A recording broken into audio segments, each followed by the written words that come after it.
Hi Group 1, April 2025. Ito na po ang inyong, napili. Tingnan na natin agad-agad. Kuha lang tayo ng ilang messages and then ika-clarify pa natin to gamit ang ilang deck dito at oracle cards. Tayo po ay live na live sa YT para sa mga pumili ng Group 1. Ito na yon, isa-isahin natin. The King of Cups, this one is in reverse. The Two of Wands. The Devil. Hindi kailangan katakutan o laliman. Meron lang po itong kalakip na mensahe. The Ace of Swords ay narito. 2 and 3 of Wands. This one is in reverse. Okay. So, kahit ako nagugulat dahil hindi ko pa rin ito napupuna. Hindi ko pa nakikita to. So, unang umaangat, may travel bang ilan ngayong April? Or eto, reversal yung energy, may ilang connection ba kayo na nasa ibang bansa? Could be about your work or personal relationship. I will be honest, maaaring itong nililook forward for some of you sa tao man, relasyon, posesyon. Tayo ay general reading, just only take what resonate. Group 1, maaaring may ilang delays. Ito na naman tayo. May ilang kabagalan. So, syempre pa, kapag mayroong kabagalan, anong kailangan natin gawin? Kumalma. Wala tayong minsan talaga magagawa sa kung ano mong pwedeng iparamdam or ihain sa atin ng buhay. Pero patience, patience, and patience. Umiwas dito sa ilang hanggat kaya. The devil is here. Yung ilang unhealthy approach nyo or pwede nyong magawa na aksyon, desisyon, kahit sa simpleng komento. The Ace of Swords, this is about your voice, your expression. So, hinay, okay, kalmahan. Lalo pa kung ano dito, merong involved. King of Cups, this one is in reverse. Merong involved na emotions. Diba? Sabi nga nila, madalas talo tayo eh. Natatalo tayo pag napangungunahan ng emosyon. So, maging practical. Paangat yan yung practicality and yung realistic approach nyo ngayong bagong buwan. Nang walang pagkasobra or pagkakulang. Highs and lows yung nakikita ko para sa ilan sa inyo ngayon, okay? Other messages, okay. May bagong simula naman eh. Yes, syempre pag may changes, may new beginnings. And long term yung nakikita ko, nagiging futuristic pa nga ang ilan sa inyo. Kita nyo the Two of Wands. Ang layo ng tingin nyo. Meron ba kayo talagang nililook forward? Pakita natin sa live. Hawak nyo ang globe. Kumbaga, kung ano yung nakikita nyo kayo, ngayon pa lang, panghawakan nyo yan, hold your vision, o yung gusto nyo marating pa, 6 months, a year from now, walang imposible sa inyo. Sabay kayo sa ilang pagbabagong ito. At some of you may experience new beginnings, or new horizons, new direction, may travel, as I've mentioned, or pwede rin naman, kahit sa simpleng pakiramdam, or pag-i-emote lang ito, pag-i-emote pa lang, ideya, plano, para sa mas balanse sana na relasyon or posesyon. Okay? May hugot. I feel na kahit andito si the devil, pinapaalalahanan ng talaga tayo, wala namang kasing perfect, na huwag tayong magpapatalo doon sa ilang demonyo na pakiramdam, emosyon, or pag-aksyon. Reversal tayo guys. Pwede itong kayo mismo, walang perfect, magpapadalos-dalos tayo minsan, or sa ilang tao sa inyong paligid na hindi natin may iwasan. Pero meron kang control dito kung saan ka higit na magpo-focus, kung sino iiwasan mo, or sino kailangan mong i-release yung ilang negativity, negative energy. I feel na yung energy na ito is positive naman. Ayan, sabi ko nga, hindi natin bibigyang diin itong ilang, kadiliman. Okay? Move forward tayo. Look forward kayo. Parang ngayon, nag-look forward kayo sa mga mas magaganda. Maybe yun yung pinaka-advice. Yes po. Na kailangan yung marinig. Other messages, yung tatag ay dito. Para sa mas long-term na progreso or proseso na kailangan yung pagdaanan, pakatatag kayo. Yes, yun yung pinaka-message. Ace of Swords, again, new beginnings. New beginnings. Yun lang. For some, meron lang talagang ilang imbalances. But I also see support for some of you. Kumbaga, lalo pa, ito po ba ay may kaugnayan sa ibang bansa, ibang lugar? Pwede itong may about work, sabi ko nga, may ilang taong support dyan. Kahit over the net, bilang yun yung pinaka-normal naman natin these days. Pagdating sa communication or expression, as I mentioned, paangatin yung boses. Baka naman dyan nagpipigil ang ilan. Kayo mismo yung nag-aambag ng kabagalan. So, huwag pagdudahan ang inyong mga kakayanan. Malayo, malawak pa ang pwede nyong marating, guys. Ngayong April, patuloy sana kayong maging bukas doon sa mas malaya pang kayo. Or pagiging adventurous nyo and explorer nyo, andito yon. Huwag nyong bigyan ng limita ang inyong sarili. Okay, sa kabila nitong ilang negativity, just because merong ganyan, or baka kayo to yung makarinig ng kahit simpleng opinion, komento mula sa ibang tao, ay titigil na kayo. So, wag sanang maging kadahilanan yun para manghina kayo. You have to stay in your power. At maging consistent kayo doon. Okay, hindi madaling sabihin yung ilang messages ni Moonchild. But you have to believe na meron kang power. Malayo, sabi ko, malawak pa. Kahit sa simpleng plano or pag-iisip nyo yan, ideya, panghawakan nyo yan, hawak nyo ang globe. You can travel the world, guys. Ayan. Manifestation. Manifest natin yan. Okay? Although, syempre pa, ang buhay, yung globe, yung world, yung universe, ups and downs, highs and lows, walang perfect, sasabay tayo dyan. Sasabay tayo dyan. Okay? Kahit pa sabi ko nga, meron mang ilang kabagalan, tiwala lang. So, pwede yung prosesong pagdaanan. Tiwala sa sarili, of course, at yung tiwala na meron kayo sa Kanya. Sa ating nag-iisang Creator, sa light, sa love, si Lord, maging ano pa man po ang inyong faith, talunin natin itong ilang demonyo na nag-appear dito. Okay, huwag kayong magpatalo dyan. At pa tayo ng ilang messages para sa inyo, Group 1.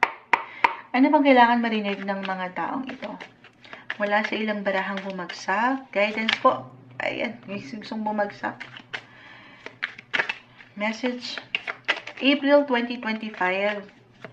Ano bang kailangan nyo marinig? Uy. Okay. The Eight of Pentacles. Work-wise, busy and productive ang month na ito at the same time. Ayan. Ano yan? Maaari kang ilan sa inyo ay higit na maging extra busy or extra sensitive, emotional sa ilang situation. The moon is here. The moon. And si Four of Swords. So definitely, I feel dito, minsan, makakaramdam at one point this month ng pagka-low-key ng energy. Very important na si the devil kasi ay narito, no? Very important po to listen to your body, take care of your health. Sa part na ito, kayo po ang higit na makapagsasabi. Siyempre pa, pakiramdaman ang katawan. Hindi isang medical advisor ang Moonchild. The King of Cups reverse, the devil, may ilang imbalances. Sabi ko nga dalawa lang ito, pagkakulang or pagkasobra. Sa pagtutulog, baka kulang na. Kasi andito, Eight of Pentacles, yung pagiging busy nyo. Sa pang-araw-araw na buhay, trabaho, travel, yung ilang yung workout nyo sa inyong buhay, pamilya, life in general, so busy. Baka hindi nyo na nararamdaman yung kayo naman. Okay? Kung meron talagang something or certain unhealthy tayong kinakaharap, Group 1, pagtuunan ng atensyon yan. At wag nyong baliwalain. Kumbaga, maibabalanse naman ang mga sitwasyon. Unti-unti, sabi kasi ni Moonchild, sagarin ko na to, kailangan pangalagaan ng sarili.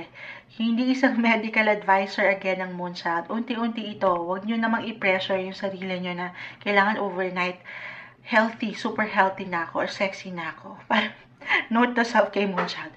Hindi, unti-unti, okay, pagkatiwalaan ng, or ito, the Hierophant kasi ay narito, baka ini-ignore nyo yung inyong mga nararamdaman dyan, yung ilang unhealthy feeling, physically, mentally, emotionally, or even spiritually, meron kayong guidance, meron gabay. Minsan kailangan mapaangat ang boses or mapakiramdaman ng higit ang inyong mga nararamdaman. Kasi baka binabaliwala nyo. Okay? Or sa mas practical pa, dyan pumapasok po ang ilang profesional. Okay? Sa ilang doktor, sa ilang, alam nyong makatutulong sa inyo. Hindi po isang doktor ang Moonchild. Lapit lang kayo sa ilang, alam nyong makapag-iiwan sa inyo ng paghilom or paggaling. Hindi kailangan laliman or katakutan. For some of you yan, hihilahin marahil kayo kusa or kayo tong talagang makararamdam or kailangan yung marinig na pahinga rin pag may time. Okay? Kasi umangat dito yung pagiging futuristic nyo, pagkainip nyo, or dyan maraming pwede, may tendency na magpabigla-bigla kayo, masobrahan kayo. So, take it easy. Huwag kayo magpa-distract doon sa ilang emotions just because feeling nyo ang tagal or naiiwanan na kayo, nahuhuli na kayo. Kalma. Take everything one day, one step at a time. Okay? Alisin muna. Baka kailangan mo nang maibalance yung ilang sitwasyon. Of course, you have to be ready. Baka kasi hindi pa dumadating kasi hindi ka pa pala handa. Okay? Daan naman tayo kahanda. Talagang hindi darating kung hindi ka pa handa. Ano daw? Ano daw yun? Naguluhan na si Moonchild. Kaya hindi. Ito yung umaangat na may hugot pa. Kuha tayo ng pinaka-final advice, Wids. Para sa mga group 1, anong kailangan yung marinig? May hugot eh. Sandali, may nagchat pa. May hugot. Group 1, anong kailangan yung marinig? Mula dito sa ating ilang napag-usapan, may umangat na. Connections. Add pa tayo. Sabi ko sa inyo, hindi kayo nag-iisa dito. May ilang support sa ilang paligid. Knowledge. The Ace of Swords, the King of Cups. Meron kayong talino. Meron kayong kakayanan. Knowledge is power. Wow!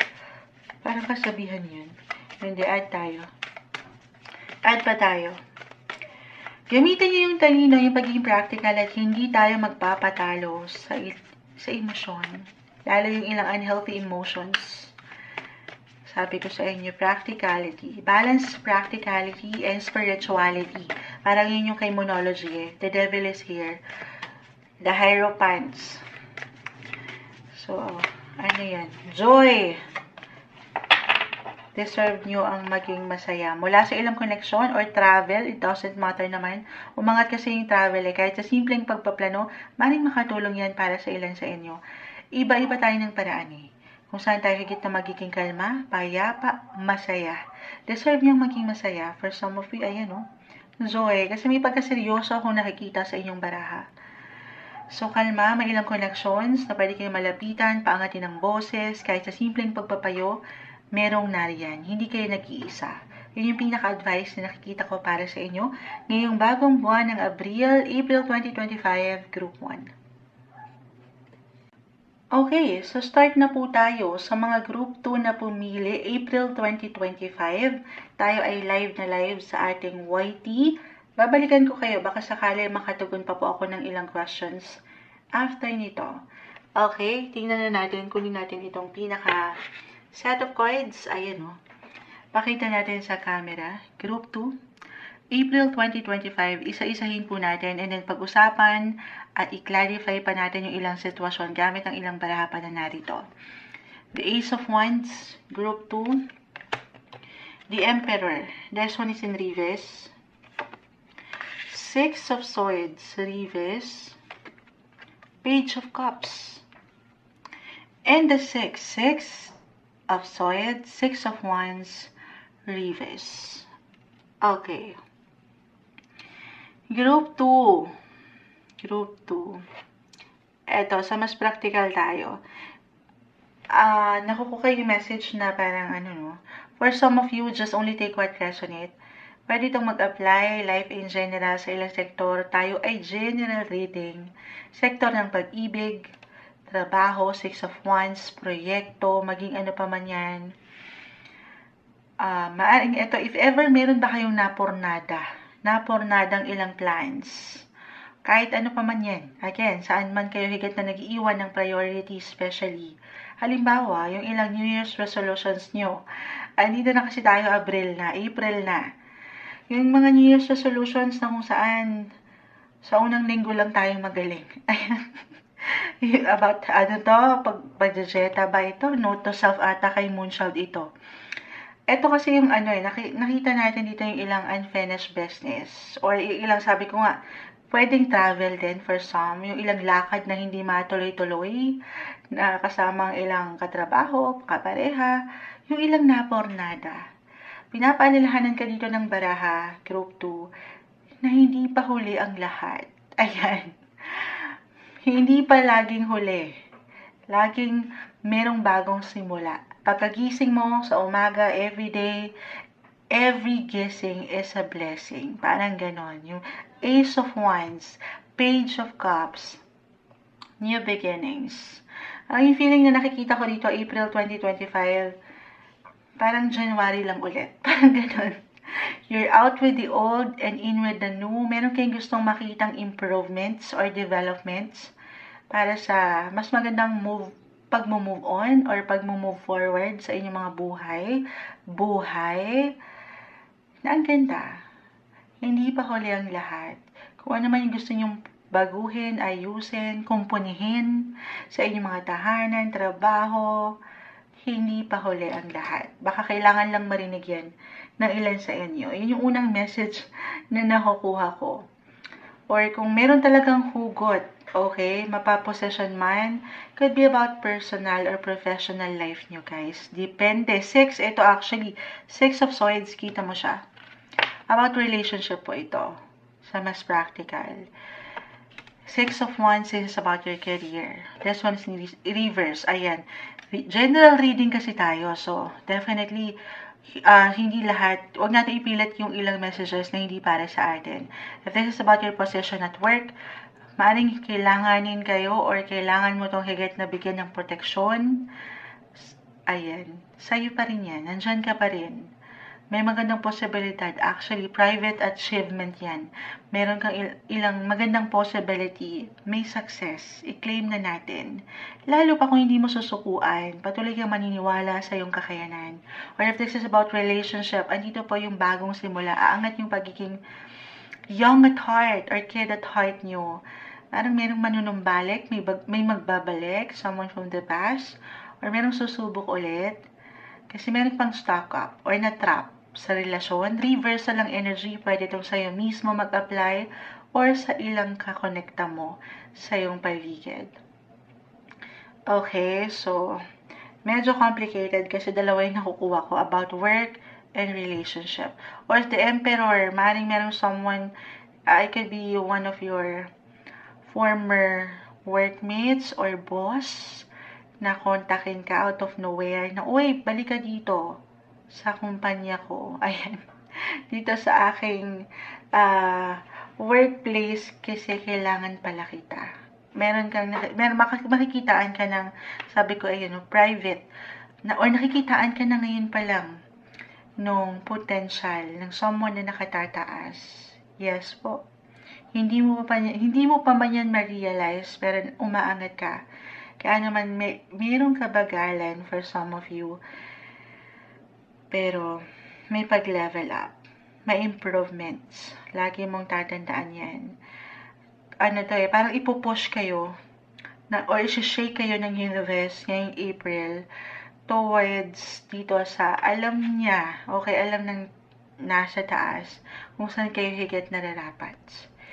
Towards healing, recognition, appreciation. May something positive, guys. Claim na natin yan. Okay, huwag yung pigilan kasi baka nakatrap kayo, nakastuck kayo sa isang situation na hindi ganun kagaanan.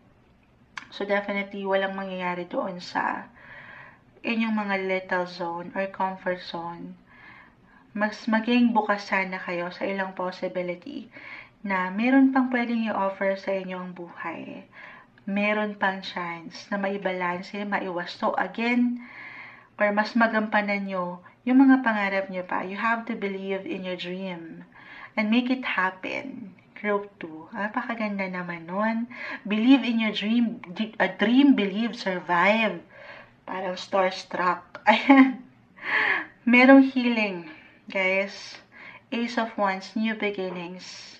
patuloy na merong pag-asa para sa inyo. Clarify pa natin ha, may hugot kayong group 2. Add tayo ng ilang messages. Anong kailangan marinig ng mga taong ito? Group 2, April 2025. Anong ganap? Mensaheng gabay po para sa mga taong ito. Guidance. Group 2. Okay. Uy! Okay. Sa dalawang magkaibang deck, the Six of Swords. Ayan po. Sa deck na ginamit natin, the Six of Swords, umangat. Six of Wands! Ay, sandali. Nagulat ako. Pati ako nagugulat. Hindi ko pa to nakikita, guys. Itong pinili nyo. Six of Wands, Six of Swords. Tumataas ang balahibo ni Moonchild na makapal. Ayan. Dalawang deck nag-appear po. Six of Swords, Six of Wands, the Six of Wands, the Six of Swords. Guys, sa live, mapapanood nyo rin to, huwag kayo mag-alala. Sa dalawang magkaibang deck po na narito, nagbigay din itong dalawang baraha. Ayan yung nami-mention ko. Alin yun? Na merong pag-level up, may pag-angat, merong magbabalik, merong maibabalanse, or merong, lalo pa if mag-apply na merong ilang unfinished business, or hindi natapos, na ilang situation, project, relationship, or ilang plans nyo, na pornadang plano, yung ilang lakad. Kahit sa simpleng plano, maaaring mapaangat yan ngayong buwan. Dadaan kayo sa patuloy na ilang changes, yes. Na-claim natin na ito'y para rin sa kagat nyo ikatatag sa mga bago or pagbabago. Sabayan nyo ito. Okay, may private, ayan, Six of Wands, private ganap, umaangat, nag-level up, private achievement po. Ayan, nakasulat siya, private, ayan. Kahit pa sa mga pagkakataon na parang Moonchild, ang labo niyan. Parang kulang, kinukulang ako dyan. Pero umaandar kayo. Sabayan nyo, huwag niyong pigilan. Sumabay kayo sa ilang chances na ito. Okay, may ilang changes po. Para sa, ulitin ko, para sa higit yung ikalalago, ikago-grow. Or hindi nyo pa man yan ma-realize, napupuna kayo, the Emperor. Tahimik na napupuna ang inyong kagalingan. Could be one of your boss, clients, na, uy, ang galing nito. Hindi mo pa man naisip, nakikita na yan, kaya tuloy ka lang. But yung mga efforts mo, yung tiyaga mo sa yung ginagawa, maging ano pa man yan, sa yung physical na aspeto man yan, or trabaho, relasyon, yan ay hindi nababalewala. Okay? The Three of Cups. So, this month, na-mention ko yung travel, or kung hindi man, kahit over the net lang ito, may ilang connection, reconnection, may celebration. May celebration kayo. Party events could be about connected ito sa work or personal ganap, events, party. Kasamang ilang taong malapit sa iyong puso, kaibigan, especially for some of you. The Queen of Pentacles, ayan, yung inyong pagiging independence. Yung kakayanan nyo na suportahan, hindi lang itong ilang tao sa inyong paligid, physically, mentally, emotionally, or even financially, pero yung support na may bibigay nyo rin sa inyong mga sarili. Sabi ko nga, yung mga goal nyo, ilang long-term goals nyo when it comes to your health, hindi po isang medical advisor ang Moonchild. Kung meron kayong gusto makitang improvement dyan, physically, mentally, emotionally, this is the best month. Nahigit nyo sanang maiwanan ng priority. Yung kayo naman, kasi nakikita ko yung ilang iisip nyo, yung tumatakbo sa ilang isipan nyo, sa relasyon, sa trabaho, sa ilang tao sa inyong paligid. So, sana, ayan kayo naman din, okay? Tulungan nyo. Iba-iba tayo ng paraan kung paano tayo higit na kahit paano mag-i-enjoy rin. Umangat yung practical dito sa inyo. So, definitely, may pagkaseryoso. Maaaring sa paraan ng travel or connections sa ilang social groups na meron ka, maaaring makatulong, okay? Para hindi ka masyadong mapag-isip or mapag-alala sa ilang bagay na nagiging imbalance ngayon. Or feeling mo wala nang ilalaban pa. Sabi ko nga, merong susubok. Ikaw ba ito? Or ang ilang tao sa iyong paligid, especially from the past, susubok ulit mula sa ilang pagsubok na pinagdaanan o hindi naging madali. Okay? Or napurnada, natagalan. Maaaring merong pag-angat niyan. Hindi man agad-agad, ito ay unti-unti umaangat. May progreso, kumbaga. May hugot, no? Okay. Hingi tayo ng advice mula sa ilang ating napag-usapan. Okay. Final words, advice para sa mga taong ito. Anong kailangan niyong marinig? Guidance para sa mga Group 2, April 2025. Anong kailangan niyong marinig? Mensaheng gabay po. Self-belief. Guys, self-belief. Una pa lang, sabi ko nga, wag yung sinabi ko ba? Yung ilang parang hindi nyo napanindigan, hindi nyo nailaban, or hindi nyo natapos. Sa una lang tayo, yung mga New Year's resolutions nyo, or ilang projects, ilang plans nyo ngayong taon, hindi pa huli ang lahat. Patuloy nyo sanang mapaangat yung tiwala sa inyong mga sarili. Na merong pag-asa. Every day, every gising is a blessing. Maniwala kayo sa inyong kakayanan. Yung kumpiyansa, confidence. Confident is the key. Ayan. Ayan. Parang wala na akong kailangan i-add doon. Ito yung umaangat na messages para sa inyo ngayong bagong buwan, April 2025, Group 2.